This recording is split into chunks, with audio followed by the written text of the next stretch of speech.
এই যে আজকে বাপ মেয়ে মিলে আমরা চলে আসছি ফেনীতে। ফেনী যে পৌরসভা হকার মার্কেট যেখানে আছে, হকার মার্কেটে তো মাছ কেনার জন্য। কালকে আমাদের বাসায় আমার বোনের জামাই এবং বোন আসবে।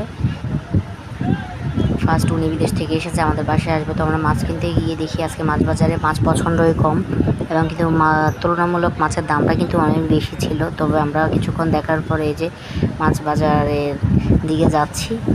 মাছ যতই দাম বেশি হোক না কেন, প্রয়োজনীয়তা মাছ কিনতে হবে, তাই না? প্রথমে গিয়ে আমরা ইলিশ মাছগুলো দাম জিজ্ঞেস করি। ইলিশ মাছগুলোর দাম দেখে 1200 টাকা, এত ছোটো ছোটো মাছ 1200 টাকা। তাই এখান থেকে আর নিলাম না, সামনের দিকে যাচ্ছি। এই যে শিং মাছ, তবে শিং মাছ আজকে আমরা নিব না, আমাদের বাসায় শিং মাছ তেমন একটা কেউ খায় না।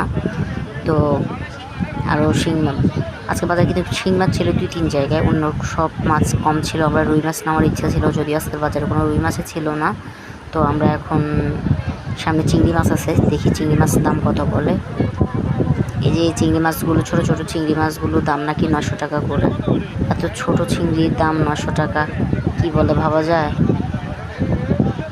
যাই হোক, বাজারে যেহেতু এসেছি নিতে তো হবেই, এবং যেহেতু বাসায়ও মেহমান আসবে, তো আমরা এখান থেকে প্রায় 1 কিলো চিংড়ি মাছ নিয়ে নিছি।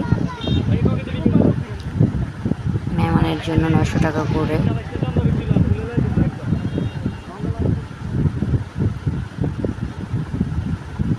তবে বর্তমান বাজারে আসলে সব কিছুরই দাম বেশি।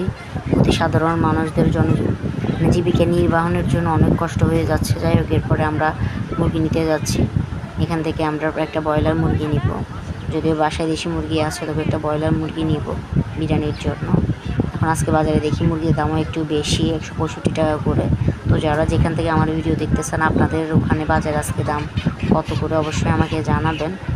তো আমরা এখান থেকে প্রায় 2 কিলোর মতো একটা মুরগি নিচ্ছি।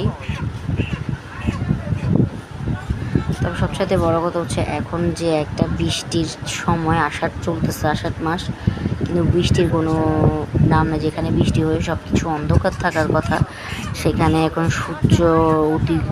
সূর্যের আলোয় মানুষের জনজীবনে অনেক বেশি কষ্ট করতে হইতেছে। যেখানে থাকার কথা বৃষ্টি আর চারিদিকে ঠান্ডা মৌসুম, বাট এখন যে রোদ পড়তেছে, রোদের কারণে যে একটা গরম, মানুষের বাঁচার অবস্থা, বাঁচার নাজেহাল অবস্থা হয়ে যেতেছে। যাই হোক, কী করা, সবে আল্লাহর কুদরত, আল্লাহ কী সৃষ্টি করতে যায়। এখানে এই যে দেখেন ব্রয়লার মুরগিগুলো কিন্তু ক্লান্ত হয়ে যাচ্ছে আমার মনে হয় অতি গরমে, যেটা আসলে সবারই সহ্য করতে কষ্ট হইতেছে। যাই হোক, এখানে আমরা টাকা দিয়ে আমাদের মুরগি রিসিভ করা হয়ে গেছে, মুরগি দিতেছি, আর টাকা দিচ্ছে, উনি আমাদেরকে টাকা ফেরত দিচ্ছে। যাই হোক, পরবর্তীতে আমরা এখন চলে এসেছি আবার ইলিশ মাছ নেওয়ার জন্য অন্য একটা দোকানে। তো এখান থেকে আমরা ইলিশ মাছগুলো নিতেছি। এই ইলিশ